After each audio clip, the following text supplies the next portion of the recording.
지금 중국과 홍콩 증시는 상승세를 이어가고 있습니다. 중국의 딥시크 AI와 알리바바 AI가 미국의 기술보다 낫다는 평을 받으면서 시장 경제의 판도를 바꾸고 있습니다. 기술주 중심의 홍콩 항생 기술 지수는 17% 가까이 상승했습니다. 이는 미국 기술주 중심의 나스닥 지수 상승률의 8배가 넘는 수치입니다. 대만의 TSMC 역시 인텔의 파운드리 지분 20% 인수를 검토하고 있습니다. 반도체 제조기업이 없는 미국에 첨단 반도체 생산 시설을 유지하려는 미국의 안보 욕구와 파운드리 시장에서 삼성전자의 추격을 따돌리려는 TSMC의 이해관계가 맞아떨어진 것이죠. 지난 20년간 한국이 지배해온 메모리 반도체는 지금 위기에 봉착해 있습니다. 디램에서는 CXMT가, 낸드 프레시에서는 YMTC가 삼성전자의 자리를 위협하고 있습니다. 한국은 작년 기준 삼성전자가 68만 장, SK 하이닉스가 46만 장으로 총 114만 장 가량을 매월 양산한 것으로 추정하는데, CXMT의 DM 생산량은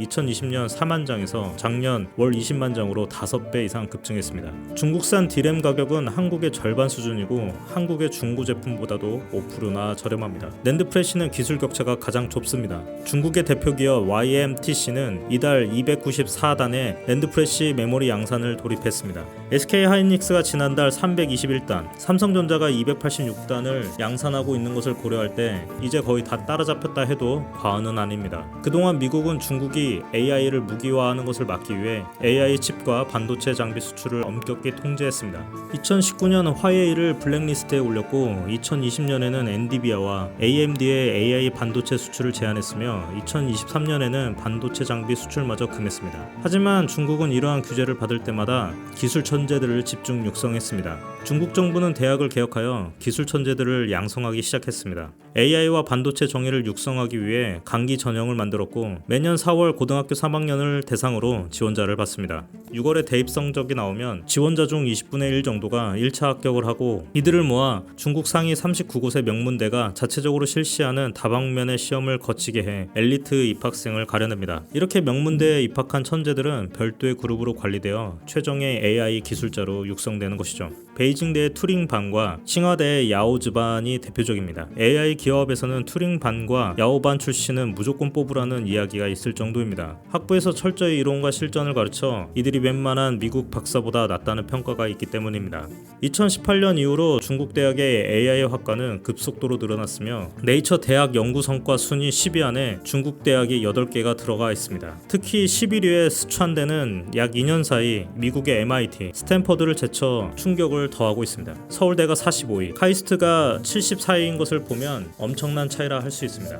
중국발 딥시크의 충격은 중국 교육제도의 개혁이 만들어낸 것입니다. 또한 한국도 하지 못했던 그래픽 처리 장치 개발에 잇따라 성공하고 있는데 이러한 인재들이 만들어낸 소프트웨어를 적극 활용한 결과입니다. 선전베일이 모스크바 대학교 연구팀은 AI 칩의 연산 성능을 극대화한 PD 제너럴이라는 알고리즘을 개발했습니다. 이를 엔비디아의 지포스 RTX 4070에 테스트한 결과 직렬 방식보다는 800배, 오픈MD 방식의 병렬 연산보다는 100배 빠른 연산 능력을 보여줬습니다.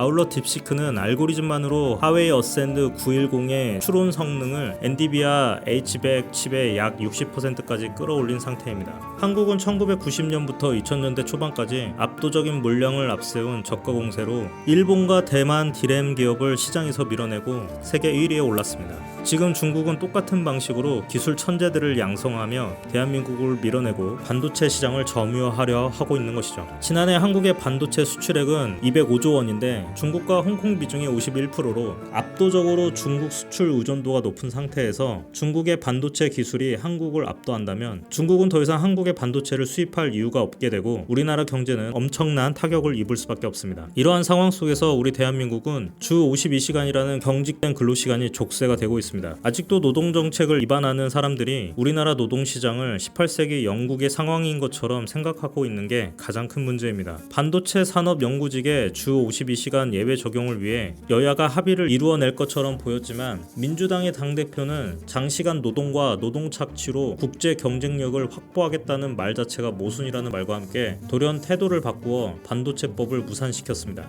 연구에 필요한 장시간 노동을 노동 착취라 말하며 아직도 구시대적인 발상으로 노동 현장을 보고 있고 세계 정세를 읽지 못하면서 표심을 잡기 위해서 근거 없는 정책으로 유니콘 기업 100개와 삼성전자급 기업 6개를 육성하겠다는 거짓 선전을 하고 있는 것이죠. 세계에서 반도체 연구 인력이 주 52시간 근무에 발목 잡힌 나라가 어디에 있을까요? 주 52시간 근무제는 문재인 정부 시절 민주당이 강행한 반기업 정책입니다. 필요한 연구 시기에 집중력 있게 연구 개발에 매진해야 하는데 무슨 놈의 주 52시간 시간제를 반도체 노동 환경에까지 적용하여 기술 패권의 시대에 역행하는 노동 환경을 만들고 있는지 이해가 되지 않습니다. 반도체 개발 R&D 업무는 보통 2년에서 3년이 걸리는 개발 기간 중 6개월 이상 집중 근무가 필요합니다. 이러한 이유로 미국, 중국, 대만의 반도체 기업들의 R&D 인력은 주 80시간 넘게 근무하는 경우도 많습니다. 지금 세계 AI의 반도체 시장을 주도하는 미국 엔비디아 직원들은 새벽 1~2시까지 일하기도 하고 주 7일 근무도 마다하지 않습니다. 세계 1위 반도체 위탁 생산 기업인 대만의 TSMC 연구센터는 엔지니어에게 특근 수당까지 지급하며 하루 24시간 주 7일을 가동하고 있습니다. 중국의 최고 AI 인재들도 밤낮 없이 혁신에 몰두한 결과 전 세계 경제 시장을 흔들고 있는 것입니다. 그런데 한국은 주 52시간 이상 근무를 하려면 일일이 고용부 장관의 허가를 받아야 하고 그것도 3개월에 그치는 상황입니다.